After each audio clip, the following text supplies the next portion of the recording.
Hello, and welcome to another episode of Empathy at the Table. Let me give you a pre-warning. This is going to be a real fun conversation. I'm so pleased and proud to introduce you to our next guest, and this is Fiona Garvey, who is a CEO of a tech company called Softonic. She has a great story to tell. She has an incredible personality, and I'm really excited for her to share her story with us here on Empathy at the Table. Fiona, welcome. Thank you very much, Tony. That is indeed a wonderful welcome. I am even more excited to be here talking to you and everybody at this wonderful podcast. It's something that I love listening to. So hopefully we'll have a good conversation today. Thank you very much. It's taken a while. I've been kind of tracking you down for at least 4 months, and you're either very busy or you're very slippery. I'm not sure which one, but it's been very difficult to catch hold of you. Well, that would be telling, Tony. You know, the secrets remain the secrets. It is true, though, that you gave me already my gift of a lovely mug and lovely things that you normally give when people talk about 4 months ago. Yeah. I think you did it so that I was not able to avoid having this conversation. That's but either right. way, it was very appreciated. Thank you very much. So, Fiona, for people who don't know about you, could you just share a little bit about who it is you are and what you do? Okay, so indeed, my name is Fiona. The most important thing you really need to know about me is that I'm Irish, and I'm the oldest of 7 children. My mom used to say that I was bossing people around when I was still in nappies. But indeed, most of my life has been spent in different management roles. And I have the luck and the joy of living in Barcelona in Spain for the last 22 years. I came with my then boyfriend, now husband, from rainy Dublin for adventure. And we have been living here since. And for the last now 13 years, since last week, I have been working in Softonic. And Softonic is the world's largest distribution of free software, free desktop software primarily. It is a Spanish-born company, although indeed we speak English. And it is 27 years old, which actually makes us older than Google. And so in Softonic, I've had many different roles. I started in sales. I did operations. I've done many general manager. And for the last 3 years, for my sins, I've been the CEO. Wow. So that's a real beautiful journey through your history in the company. And I mean, I know your story very, very well. And I know to many people who look at you, they really see you as a role model, somebody who's done things that maybe are slightly unconventional and continues to do things that are slightly unconventional. Do you actually, on a day-to-day, do you feel yourself as a role model for others? I can't say that it's the first thing or the natural thing that comes to me. I have been lucky enough to be asked to speak at a couple of events, and it's only really then that you feel, okay, maybe I have a story to tell. I spoke recently at a company who wanted me to tell a very personal story about how I broke barriers in a tech world. And my initial reaction was, no, I'm not this speaker person. And they actually insisted and said, no, you're exactly what we want. And so I think sometimes still the bit of fear comes with, when you're new in a role and it's not something that was natural for you. And maybe just as a side thing, as you know, Tony, the CEO role was a role I did not want. I have come from a business family, and I saw what running a business did to my dad for all of his life. And, the pressure, the stress, the work hours. And I always thought I make a really good number 2. But it wasn't a natural thing for me to become CEO. In this case, though, there wasn't really much. They didn't really have much options. So I said, I'll take it for 6 months and see what happens. And I have had the privilege of being here for just over 3 years. Wow. In the beginning, there was a lot of fear and a lot of imposter syndrome. But as time goes on and you get good results, that limits itself. So probably now I would be more willing and, let's say, open to admit that maybe there's a story to tell that could be of relevance. Yeah, you've jumped straight in at the deep end, as I knew you would, Fiona. You mentioned that term imposter syndrome. Mm-hmm. And this often comes up in many different ways. When we're negotiating, people feel that they're imposters, so therefore they put up a front, they put up a different persona that they feel they need to be in order to win. But also when it comes to leadership, as a CEO, there are many CEOs who actually feel that same level of imposter syndrome. So my question to you is, what do you say to people who feel that, but just are afraid to admit that that's how they feel? So I have a number of sayings that I grew up with as a kid, and my parents very much were into the old Irish sayings. And one of the things that I grew up with was feel the fear and do it anyway. And it has been very much a motto of mine. That you will, if you're not, I think we had this conversation before, but if you're not a little bit challenging yourself, a little bit out in the deep end, to be in the shallow end and safe, it's not a very exciting place to be in. It means that you're not really pushing yourself. Now, you don't need to go jumping off the deep end unable to swim, but at the same stage, you need to be a little bit out of your depth to keep making sure that you're learning and you're growing. And with that will come imposter syndrome, because guess what? You won't know all the answers. And I think the thing is to go, yeah, it's okay to feel, right, I don't know what I'm doing. And it's okay sometimes to fake it till you make it. What you have to be, though, is true to thyself and really lead from a place of authenticity. And once you do that, it is okay to go, okay, I'm not sure about this. I'm going to navigate my way around it, phone a friend, do the research that needs to be done. But feeling a little bit as an imposter is something very natural when you're pushing yourself further, and something to actually embrace as long as you're leading from your authenticity. Wow, embrace the imposter syndrome. I love this. So to get to a point in your life where you can actually say that with confidence, right? Embrace the imposter syndrome. You must have done a lot of work on yourself. Can you share a little bit about what that journey was and how that journey feels? Yeah, I've done it. Work is an ongoing process, but let's say, I think my fascination with people and in general, understanding people and understanding the energy of what makes somebody tick has been probably brought from my mum's side, who is more the witch in the family. I have always been the left brain kind of person, but as you get older and more out of your comfort zone, you learn to embrace lots of different things. So I think with me, I started studying eyes and eye movement as a university project. I became a master in NLP, neuro linguistic programming, when I was 23, a gift from my mom. And so it's always been something that interests me. And then really when I became CEO was when it really, I suppose, went to the next level. It was a job that I was not sure how to do.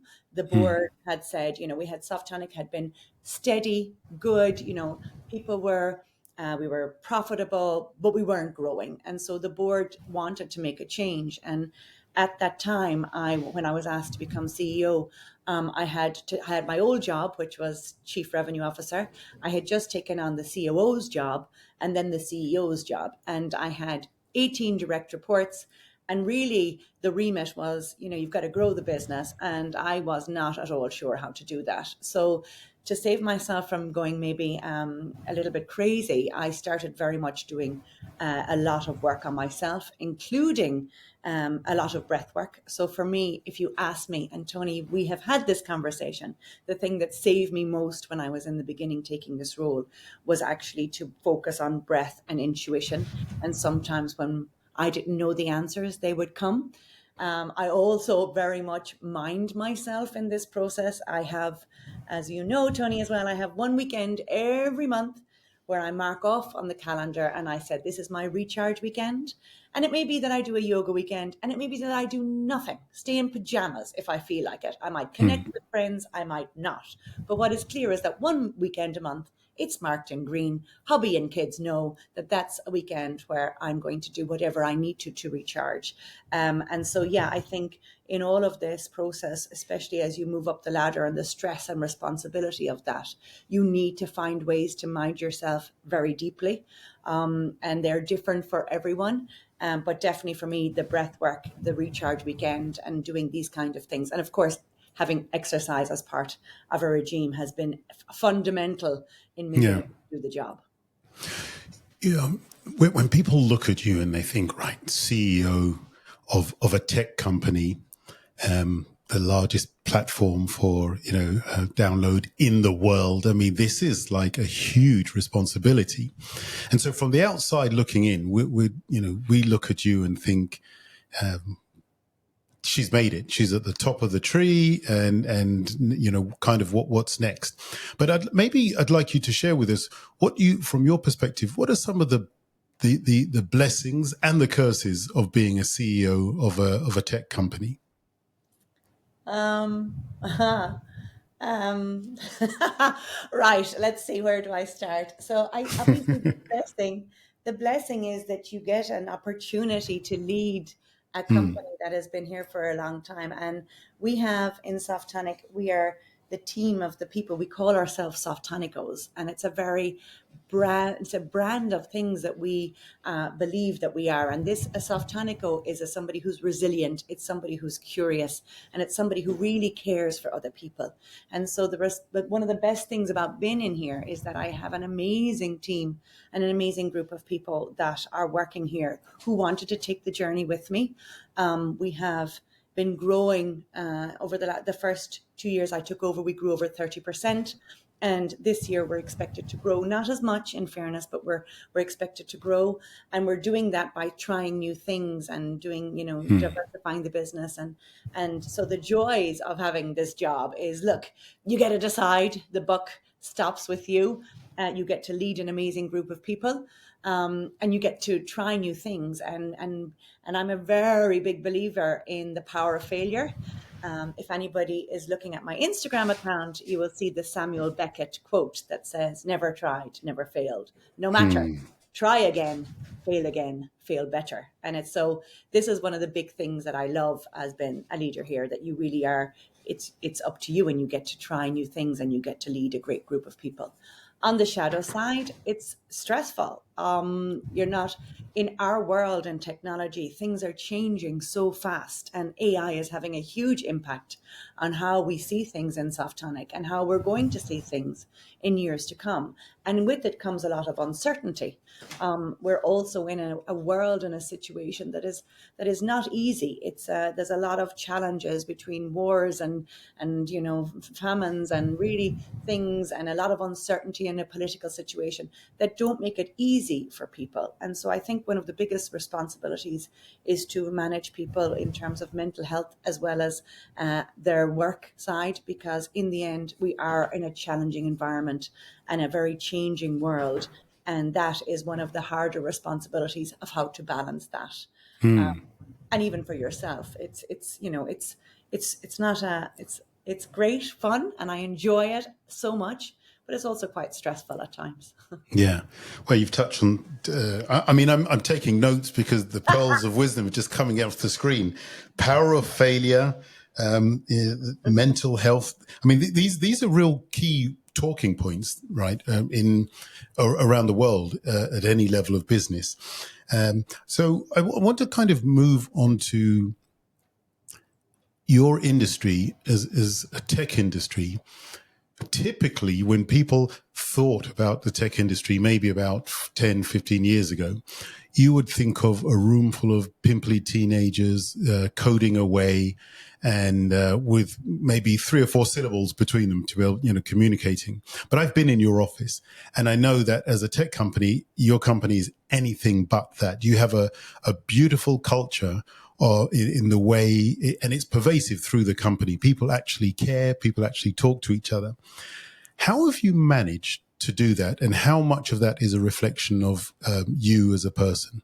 So I think we've always had a great culture of people in Softonic. And in fact, I have a coffee with every new person after a while, and I ask them 3 questions. What do you love? What are the things, how did the job match your expectation? And have you any advice for me?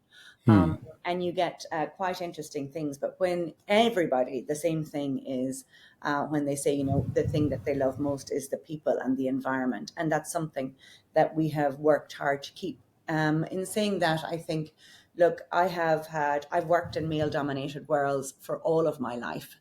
The imposter syndrome, I have been the girl to wear a suit and heels because I felt it was needed to. I have been the person even who straightened my hair because curly and mad may not have been suitable for the role. And so I've been very aware of all of that. And in my previous company to Softonic, after the birth of my second child, I was told, actually, when I was pregnant, when I was on maternity leave with my first child, I was told I needed to come back early or risk losing my job. And I went back early, and I actually lost the ability to feed my daughter with the stress. So for the second child, they actually said the same thing, you need to come back. Now, for those who have met my children, I have one introvert angel and one lunatic. I suppose I didn't expect two quiet children, but there was no way I could go back to work with my beloved son. And so I was fired. And so I was very aware of when I became CEO that certain things were going to happen and that we would be mindful of people in a way that ensured equity rather than the word equality. So I put a lot of focus on that when I came in. And we did.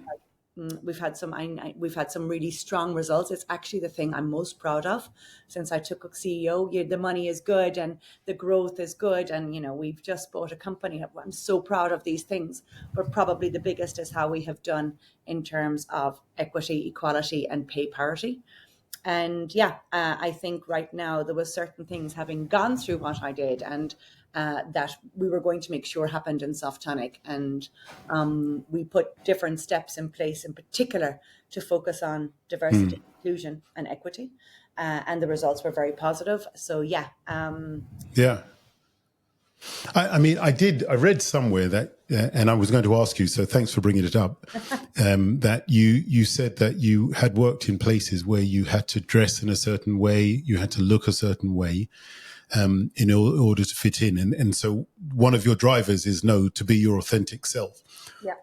I mean, what was that like? When you say dress in a certain way, look a certain way, was that because of the culture, the environment? Did somebody tell you had to straighten your hair, or what was the context? It was probably a bit of both. So look, my dad's business is a hardware business. So everything to buy a house, it's very male. I was the only female working behind the counter. And, the builders would come in and they'd immediately come up and they'd go, let me talk to one of the lads. And I'd be like, well, maybe I can help you. No, give me one of the lads. Yeah, right. Because I was a girl, it was like, what will she know about building a house? Now, in fairness, maybe I wasn't the best, but still there was this assumption. And I remember then I worked in a media company previous to this that was extremely male orientated. And I went with two of my team, and I was the head of the internet division, and I had two people with me working for me. And when I went to a meeting in Miami, which had been called by this company, they asked me to go and get the water, assuming that because it was male, that it was that I was the bigger looking guy with the beard was the boss, and I was right. Not. And so, I felt really, really like, this on my watch, this won't happen.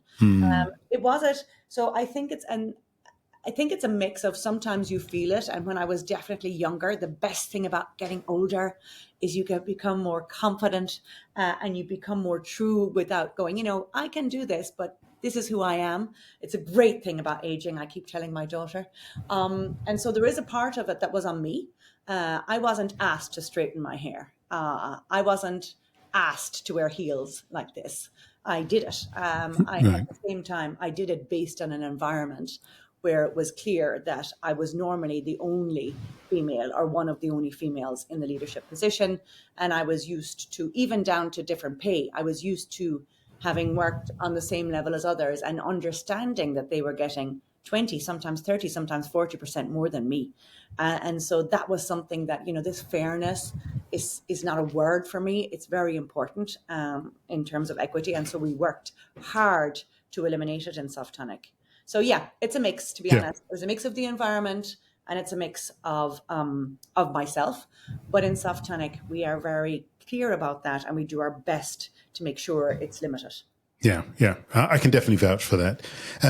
So let's talk about empathy. Right, the whole idea of this podcast is I want to bring in some of the often discarded sentiments and senses and feelings, and maybe even vernacular words that people don't associate typically with business. So empathy, emotional intelligence, and that kind of stuff. You're in the tech world, and you've just said that you've just acquired a company. So there had to be some level of negotiation going on for that to happen. How much of a part do you think in that particular? Well, before we go into that, tell us a little bit, as much as you can, about the I was going to call it a takeover, but it's not a takeover. It's the acquisition of this new business into your portfolio. Tell us a little bit about that, and then share what the negotiation looked like. Well, we are a B2C company, and we have been looking to diversify away from B2B into other areas that are in growing market, because honestly, people aren't looking so much to download software on their computer as they used to in the past. And so we were looking at ways to diversify the business. We focused on the discovery market. We are in discovery, and we decided we wanted to continue to do that. And so we were looking very clearly at B2B, and we identified a couple of companies, and we have just finalized the acquisition of one. There will hopefully be more. And this company is based in France. And it was not a straightforward negotiation. I cannot take the credit. I have had a really strong team in terms of advisors from the outside, and our CFO, Farouk, who's done an amazing job in bringing this to happen. But yes, in everything, there's negotiation. And I think having to do it in a way that you're not like, it has to be a win-win. If you go into a company where you want the management team to stay, and you're like hard as nails with a negotiation, and they feel hurt, frustrated, unmotivated, it's never going to work. So one of the key things is, okay, how do you get something that you think is very fair while making sure that they do as well, and that they're motivated and excited and ready to take the journey? And that was something, you give and take, and you manage it very much in a humane manner, and you keep the conversations going. And that, look, sometimes you're going to have a pick a battle, and make sure that what you're picking is the best as you're thinking about the two sides always, especially in this case, where you have a culture difference because the company is not based in Spain. There is also that nuance to take into consideration.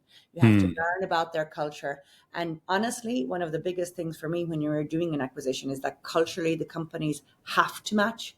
So at least you talked about intuition. When I was meeting the CEO, I needed to feel that we could connect. I needed to feel it. It's not enough just to hear the numbers. It wasn't enough to look at the data. It wasn't enough to think about the financials. I would never have made any decision to go ahead and buy a company unless I felt that energy-wise and connection-wise, we were going to be able to work together to make magic happen. Fantastic. So intuition is extremely important for me. I'm so glad you're saying this, Fiona, because I think you're articulating what often doesn't get articulated when it comes to deal making and negotiating. Sometimes people like to convince themselves that, okay, the numbers look good and that's why we purchased this company, or everything, stacked up well and that's what happened. But ultimately, even if the numbers stack up, even if it looks like a great deal, if you actually don't feel good about the people you're doing business with, it's highly unlikely you'll get a successful deal. And what I'm really encouraged about with you is that you kind of put that on the front foot, right? It's got to feel right. How is that welcomed, or how is that by other members of your team in the negotiation? How do they respond to the fact that you have to intuitively feel that it's a good deal? I think, the proof is in the pudding. So as we say, what that means is that basically in the beginning, when maybe I would have said, I'm not feeling it, some members of my team expecting more on the technical side would have been a bit like, what? But then when you have success, when you go, okay, I'm not this and we're going this way, and they understand, okay, we don't really understand what exactly she's talking about, but we have to trust her because it's been proven. And please don't get me wrong, a big part of life in general and CEO is that you need data, but there is a part of intuition that you cannot see with data sometimes, and it particularly comes with people. Another example in Softonic is we changed how we were looking at the recruitment process. So when I joined Softonic, you had to do, we did DISC, which we still do. We had to do an academic test. We had to go through 10-step processes. And there's no way it would have been welcome to say, I feel that this person will fit well in the team. And now we very much changed it, not just in terms of where we're looking because of diversity. We're going out of Spain. We look at remote. We're looking, there's a budget actually to hire people from further out of Europe than before we need diverse profiles for innovation. But the other thing, things like, tell me your story is what I ask first question. And somebody coming to us and go, I feel that this is the right candidate because of X and Y is actually very much taken into consideration. Now, with AI, especially in recruitment, there is going to be a huge advance in how we're assessing people. And data and AI will have an important part to play in this. But there is always something to be said for, do I like and connect with this person? You have to be careful of your bias, but we encourage that. The telling of a story, it's STAR methodology we use. It is, having conversations with people, maybe outside the office, bringing them to meet the team with the coffee so that the energies are right, is a critical part of what we're doing. Yeah, I think the idea of empathy is trying to really get into the other person's shoes, right? Try to see what they see the way they see it. And I think some of the methodologies and approaches you're describing, right, asking their story rather than asking them, a straightforward question. You want a story because as they tell their story, you can tell the narrative that they're spinning and you can see the part that they play. Going out for coffees with them. I have to share this story at the moment. You're probably not going to hate me for sharing this story, but I have to. But this is a real example of true empathy from Fiona. So Fiona and I worked together on some projects, and one specific project we were working on, when we finished, we went for a drink after work just to kind of celebrate and debrief. And unfortunately, I had my bag stolen, which had my wallet in it and my laptop, and I was distraught. And Fiona immediately took charge of the situation, took me down to the police station, demanded that we got everything sorted, and she wouldn't leave my side until Spanish. And I mean, it was such a story for me. It was such a demonstration of someone who really genuinely cares, and she didn't just do it and then go. The very next day, she sent a laptop to my desk because she knew that I work with my laptop. That's my, it's like a taxi driver. My car is my work. The very next day, I had a laptop, which I kept for about 3 months. So this for me is real empathy. She knew what I really cared about most and didn't ask, just went ahead and did it. And so I think it's no accident that, when you talk about it, it seems natural to you. But to a lot of people, maybe this idea of being empathetic and then bringing that into the business landscape, it might be something, a little bit foreign. Do you come across any resistance when you try and bring this approach into the business world? I think, if you're talking to people and you're using the words like intuitive leadership, Yeah. Especially when you're a woman, you need to be mindful of the fact that, half the male tech audience could be like, and so you've got to be able, when you're thinking about this, to know that that's normal, because intuition has maybe been labeled a more female side of things, and, men are from Mars and all of that. So it's like you do have to, I think resistance, you do get resistance, of course, and you also have to manage that because it's understandable. And so being able to say, look, I'm not saying that I'm going to just decide everything based on a feeling or a whim, but I'm going to say that there are times when it's necessary and that you need to balance data approach with the intuitive leadership and with empathy, because that's how you can make magic happen. And so this idea of it's not one or the other, I'm not going to say we need to do one thing or this, but the mix of it is really where magic happens. And I think that for me, at least, you don't always get it right. I am a very, I'm normally quite good with people and fitting teams together. It's probably one of my biggest superpowers, if you'd call it that. I kind of have an idea of, okay, this person, this person, this person. If I put them together and maybe on paper they won't look like they should be, we can make it something great. And then you get it wrong. And we did last year. And that's hard because you're like, I put all this work in, on paper it looks good and everything, and then it doesn't work. But you got to go, you know what? Learn from it and move on. And as long as we're learning from it, I think it's important. But overall, when there's always the idea of what part does intuition and empathy play in a business setting. I have a board made of men who I know found it quite strange with me in the beginning. I'm very transparent. I'm very open. I call it as it is. And so they weren't used to that, especially our CEO previously was from the US, and it was a very different way. So it took a little time, but then they go, okay, you know what? I can trust her, and she tells me what it is, and it's not, and it's a bit unusual maybe, but it is transparent, and it is something that is very much, we're working together for a greater good. So yeah, I think it can be a bit different in the beginning for some people. But overall, if you can back it up with data and then with results, it helps fight your fight. Fiona, do you know we're coming to the end of our interview, and again for the listeners, Fiona was extremely anxious. Let's call it anxious about this interview. She asked me hundreds and hundreds of questions before she came on. Everything had to be That is right. such an exaggeration. So I want to. How do you feel now? It wasn't bad at all, was it? So it wasn't bad. I mean, what you want to do in all of this is you want to have an impact. And so I, of course, have listened to some of your amazing podcasts. And, we talked about it earlier. Imposter syndrome comes in. I'm like, oh, my God. What does he want me to say? And he wouldn't tell me. So for all of the listeners out there, Tony can be quite evasive when he wants to be. So despite me asking, what will we talk about? I didn't get much guidance. And despite my love of free flow and intuition, I actually am quite a bit of a planner when it comes to certain things. So how do I feel? Look, you want people to get something out of this. And for anybody listening, of course, if there's any questions or anything, I'm here in Barcelona, welcome coffees and other such fun to follow up. But hopefully it was something that was useful. Well, how can people find you? What's the best way for them to contact you, to follow your progress? So yes, well, you can always ask Tony. But Tony has been. I've been lucky enough to get great few people up from Tony, and some amazing men's and females I've met. So how to contact me? I'm on LinkedIn. Fiona Garvey, Softonic.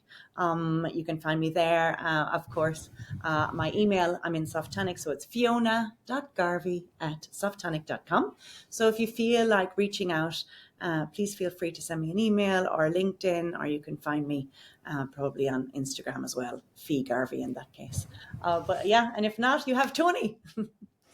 Well, Fiona, I'd like to thank you for joining us on Empathy at the Table. It's been a real pleasure.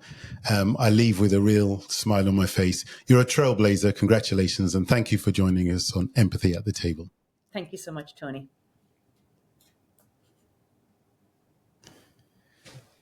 Voila. That's it.